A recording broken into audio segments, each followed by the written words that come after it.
From Eyewitness News, this is Newsmakers.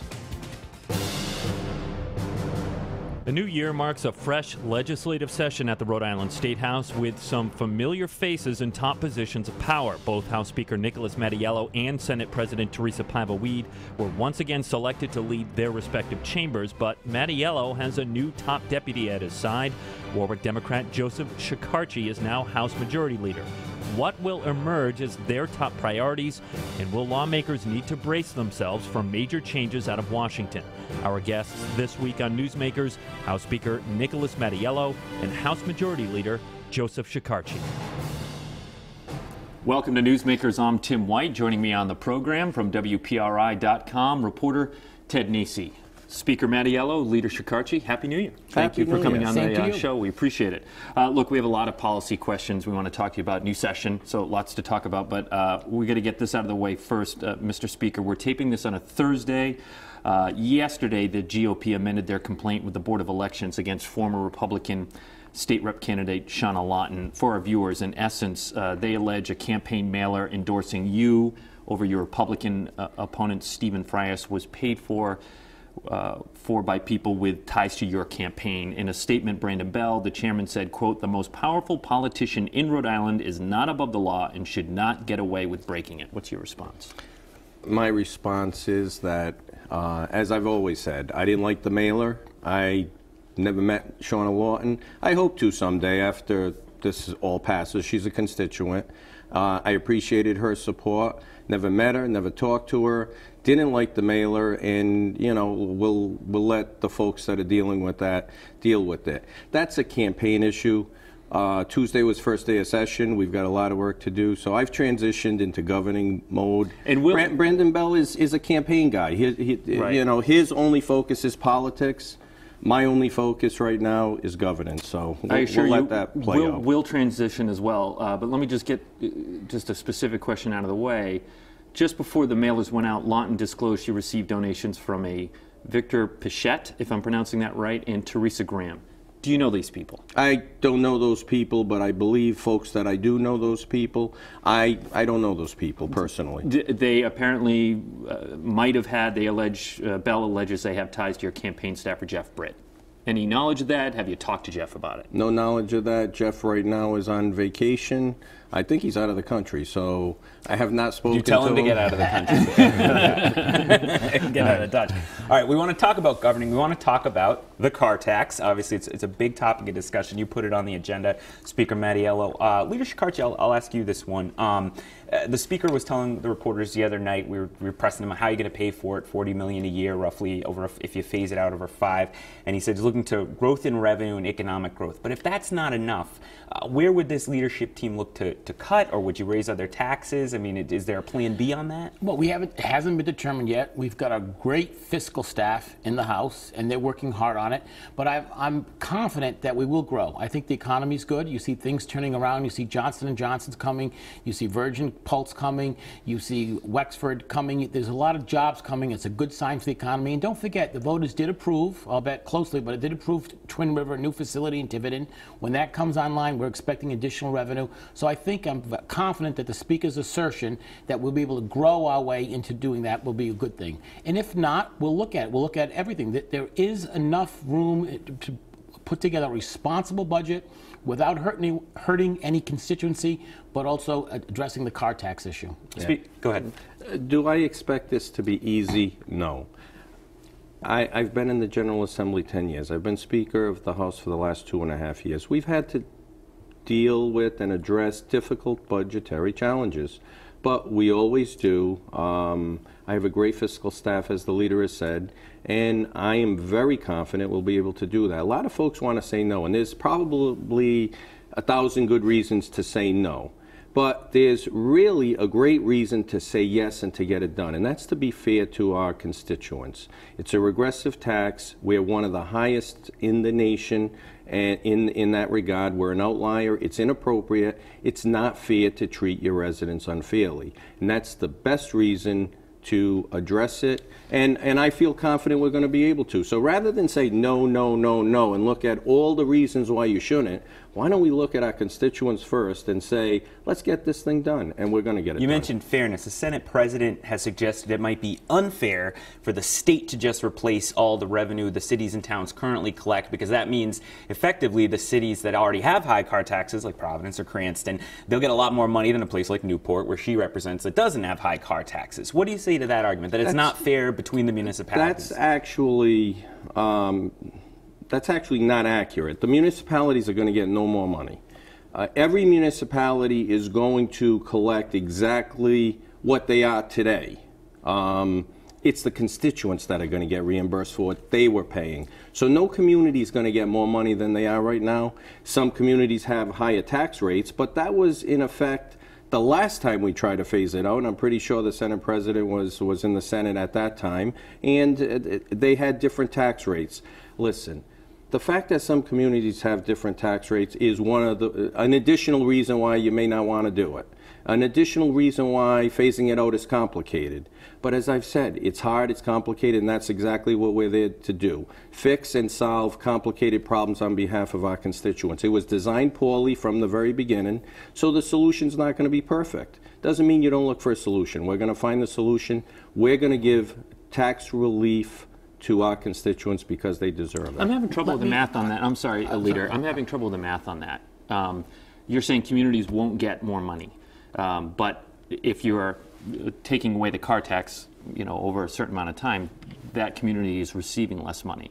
The state is going to make up that money, correct? To the community, but let's say Providence, for instance, a community that I don't reside in. The Providence government's going to get exactly the same amount of money that they're getting today from their constituents. It's just going to be reimbursed back to the constituency. So the community's not going to get any more money. The government of that community is not going to get any more money. The residents of that community. So your answer is more semantics. It's not. Yeah. It's not the government of the community. It's the people. The people are, and it's been designed poorly from the beginning. So the solution's not going to be perfect. It's not a reason not to look for the solution. I want to just say one thing about the car tax, so you guys get a feeling for this. That in our caucus, in our House caucus, both the Democrats, both the Republicans, both the Progressives, both the Conservatives, every group, every constituency inside our House wants car tax relief. This is an issue that, even though the Speaker brought it to the forefront this year, this is not a new issue inside the House. Our constituents are calling for this, and as the Speaker said, just because it's complicated, it's hard to do, doesn't mean we shouldn't look at it and try to solve the problem. This is a progressive issue and a conservative issue, and it's a pro-Rhode Island taxpayer issue. So last month I did a year-end interview with Governor Gina Raimondo, and I asked her about whether or not she was going to be putting the car tax in her budget. And let's take a listen. This is what she had to say. It is ripe for reform and to be cut. And so I look forward to working with the legislature to figuring out a way to do it. But as you say, it's $200 million that we'd have to find out of an already tight budget. So we just have to do it right. Look, Tim, it wasn't that long ago that we had the highest unemployment rate in America. We were doing painful cuts, and I don't want to go back to that. It's Governor Gina Raimondo in a year-end interview when I asked her about the car tax. Look, Speaker, she would not commit to putting it in the budget. If she doesn't, are you going to be disappointed? Well, I'll be disappointed because I heard her say it's the right thing to do and we should do it, and it's difficult, but we got to get it right. So what I say is let's get it right and let's get it done. And our Finance Committee always does a great job on the budget. It is a priority of the House, of all of my colleagues. So, we'll take a look at it. I hope she works with us on addressing a major constituent issue. And if not, we will address it because it's our role, our job, our requirement to serve the interest of the public. There are very few things out there while you're campaigning and that you hear from throughout the state where the public is as unified in disliking something as this tax. It's been the case for many years since I've been in the General Assembly, and the phase out stopped because of the Great Recession. Folks have been upset about it. So it's incumbent upon us to serve their interest and to take away that thing that just irritates people, and we're going to do that. And You know, there's very few things that irritate the public like this car tax. And it should irritate them because we're one of the highest, if not the highest in the country. Inappropriate. You cannot be an outlier like that. So we're going to remedy it. And I believe that ultimately the governor will work with us on that, because I believe it's her interest also to serve the interest of the public, and she's got to be hearing the same things we are. I also asked the governor about something we all noticed. You were not at the recent major job announcements. Johnson & Johnson, moving division here, expansion of Virgin Pulse, for example. The Senate president was there. Why weren't you? I'm at almost all of the governor's press conferences. I have a pretty busy law practice, and you know, there are times that these aren't routine press conferences. So these are major job announcements. You've made job growth the pillar of all of your campaigns. Absolutely. It's the most important thing we do as a government, as legislators, as executives. It's the most important thing we do. But the press conference is not the most important thing. Getting the job done is the most important thing. So I had other commitments, and I was not there. And to be quite frank with you, you know, I didn't know the exact specifics of the deals. And in the past, I've gone to press conferences, and then you take a step back and say, wait a minute, I didn't know that specific. I didn't know that. Well, you were at the press conference. So, you know, I think it's appropriate and good for the governor to have these press conferences and to communicate with the constituency. I try to get there as much as I can. So the perception that there's a deterioration in the relationship between the two of you is false? It's false. I mean, that's for political pundits to talk about, and people like to talk about things, and that's just the nature of politics. The governor and I have a fine relationship. We don't always agree, and that's good for the system. If we always agreed, I think that would be unhealthy. It's good for different branches, even if you're within the same party, to disagree. And the governor and I, myself, disagree a lot, but there are always professional disagreements, and I think the final product is better because of that disagreement. If myself, the governor, and the Senate president were exactly on the same page, that would not be good for the state of Rhode Island. You're seeing as kind of the man in the middle on this, right? I don't see that at all. Because you were close to, you ran the governor's first campaign. Now you're his number two. I'm still close to the governor. I'm still close to him. That's not a bad thing. But you know, as the speaker said, this is like the pundits want to talk about that. It's almost like a media-created kind of thing, or at least a media frenzy kind of. The reality is, if you look at what the speaker has done and look at the governor's done over the last 2 years, their work product is outstanding. Look at the last two budgets and look what the speaker and the governor and the Senate president, to her credit, have agreed on, and look what has happened. You just played the clip a minute ago about reducing unemployment. You talked about the jobs bill. That was a House-driven jobs bill. It was my bill, but let me tell you something. That bill doesn't pass unless Nick Mattiello makes it pass. I put it in the House for 2 years. It didn't move. When he became Speaker, it moved, and look what we have. Look at the result. We have Johnson & Johnson. We have Virgin Pulse. We have Wexford Capital. We have other companies. We have ATT Cross coming. We have. Well, that's why it was astounding, right, Leader? Because you would think that the Speaker would want to take credit for that. I'm in the same situation. I have a law practice to run. I mean, I appreciate you guys go and you're getting paid to go there. I don't get paid any extra. Not enough. Not much. Well, maybe if your station gets sold, maybe you guys are in for raises and you have my support.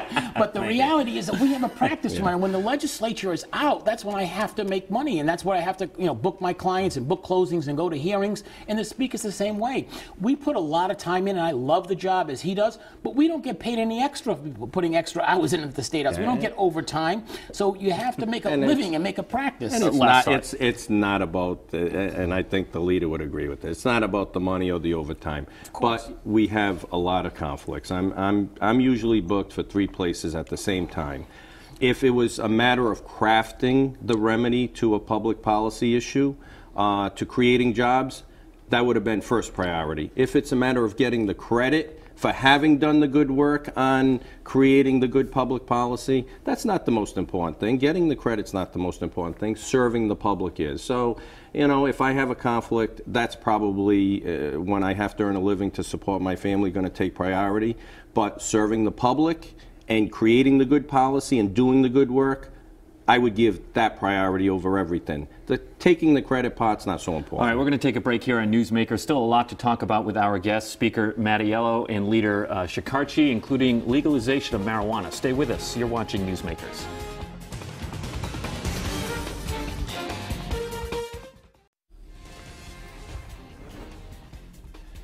Welcome back to Newsmakers. To my left, WPRI.com reporter Ted Nesi. Our guest this week, we have House Speaker Nicholas Mattiello and House Majority Leader Joseph Shekarchi. Ted? Speaker, there was an estimate out yesterday. A conservative think tank was spitballing what could happen in different states with some of the Republican plans for Medicaid. They said Rhode Island, with one version of the switches that some of the GOP lawmakers have considered, could lose $500 million in federal funding. No one has proposed that survey, but they're saying some of the models that have been looked at. How would you manage that kind of change if it came out of Washington for the state budget? I'm not going to speculate. There's a lot of folks that are very nervous of what potentially could happen. I would say those are speculative potentials. So let's see what happens, and we'll address them. I think that the federal administration, the Trump administration, is going to want to be successful. Probably want the opportunity to run for a second term, and is going to do their best to enact appropriate policy. Some will agree, some will disagree. I don't know right now which ones I'll agree and disagree with because we don't know what they are. So let's see what their policies are. Let's see what the impacts are, positive and negative, and then we'll address them. I think speculation is probably inappropriate and is not going to lead to a productive use of our time. What did you make of the fact, you come from a district that went for Donald Trump. Yep. Rhode Island had the 5th biggest swing in the country toward the Republicans with Donald Trump as a presidential nominee. What message do you take from that as a political leader, as an elected official? Well, I look at that very seriously. I look at that as there's a frustration out there. So you try to serve that frustration. Now I'm gonna go back to where we started, the car tax. The public is frustrated, and where the public is frustrated, the government has to realize that they have to serve the public's need. The government serves the public and not the other way around, and sometimes some folks lose sight of that. This election kind of reaffirmed reality for me, and it reprioritized things, let's say. And I think my focus has always been pretty good, but you have to look at the national election and what happened nationally and say the Democratic Party has to look at that and change its focus and address the needs and the wants of people in our community, and that's reflected across the country.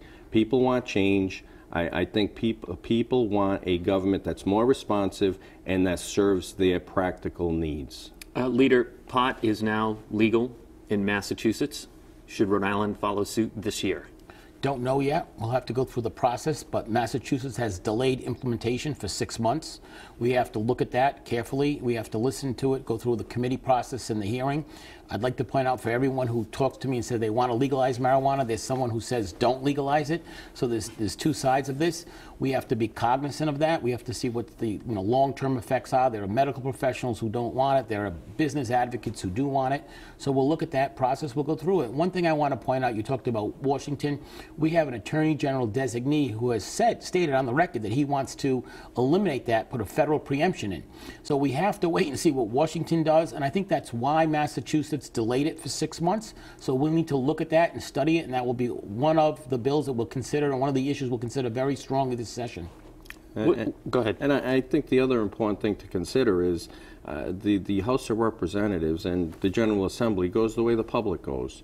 So you have a divided public on that. Our colleagues are divided on that issue. We have strong opponents, strong opponents, and we'll see where that goes. So neither myself or Leader Shekarchi could predict where that's going to go today, and I think we're ultimately going to reflect the will of the citizens. If a poll was conducted and the majority of people in Rhode Island wanted recreational marijuana, the House would go for it?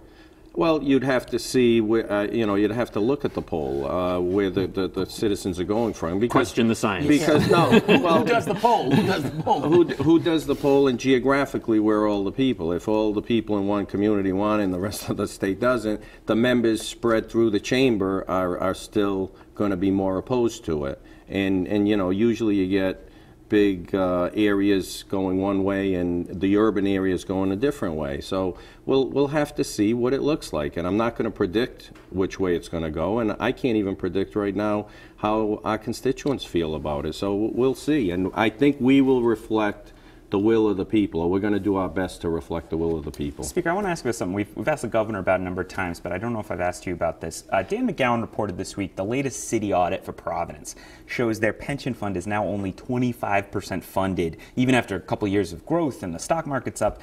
Some business leaders have said the city should file for bankruptcy. What do you think Providence should do about its finances? Well, Providence should get very serious about its finances. Now, I would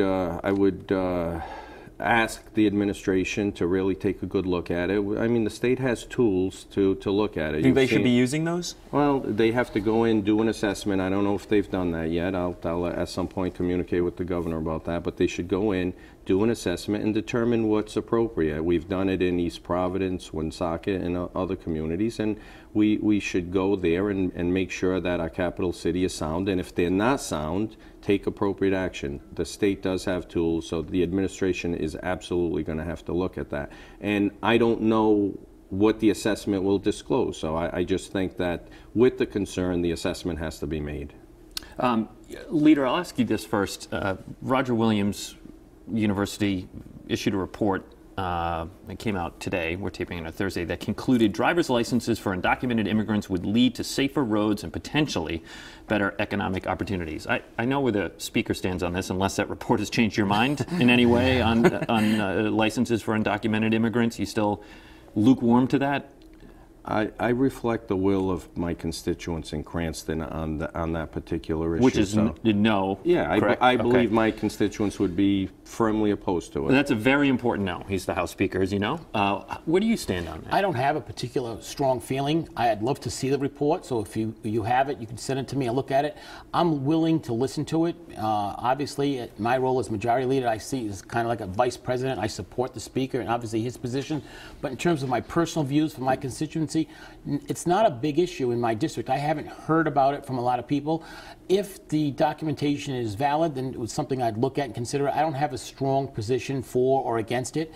I do hear occasionally from constituents who think that if you give undocumented people driver's license, you're in essence validating them. So I'm cautious of that and I'm considerate of that, but we'll have to see where the process goes. I'm about data, so if someone can convince me, I'm convinced I'm teachable, if you know what I mean. So I'm willing to listen to it on all sides of the issue, but right now I don't really no one has brought me a compelling argument that why we should do it. Now, if this report says that, then I'll look at it, but right now my position would be very similar to the Speaker's. And you have to see who wrote the report and what, Exactly. what the factual basis of that report was. You have to recall that federally it's illegal and we have a new administration coming in and you don't know what they're going to do to address that in the future. So you got to assess what the possibilities are. And once again, this is an issue where I think our legislative process is going to reflect the will and the mindset of the people of the state of Rhode Island. If you talk to my colleagues in the House of Representatives, I think you will find that overwhelmingly they would say no, please stay away from the issue. And I think that's from the fact that they reflect the will of their constituents. So you don't think it would have the votes? Oh, it would not have the votes. It's not just the Speaker's blocking. Oh, no, absolutely not. If you poll that room today, I mean, absolutely, overwhelmingly would not have the votes. Okay. And that's because the representation in the House, and the Senate for that matter, reflects the will of the people of the state of Rhode Island. And going back to the election, you have to reflect what the will of the people is and what the people want. And I think this is an issue that follows. Let me stick with the Speaker because we're running low on time. You mentioned to us during the blow-ups about Carnivale and Gallison last year, you wanted to do more vetting of people appointed to top jobs. I'm expecting you to name your committee people in the coming hours or days as we're taping on Thursday. You appointed Leader Shekarchi. What are you doing differently this year, if anything, after what happened last year? Well, number one, we are doing things differently in that in the past I've always taken someone coming from a community as being absolutely qualified to serve in any capacity in the House. Since the incidents that you speak about, I start looking at the persons and looking to see is there anything that could manifest itself in the future. We look at ethics, potential past ethics violations. You do a quick Google search. You ask around, is there anything about this individual that would preclude them? But we're not doing state police checks and FBI checks, but we're giving that consideration. So the fact that a community sends someone means I and everybody in the House absolutely works with them and we work with that community's will through that legislator, and we respect that person.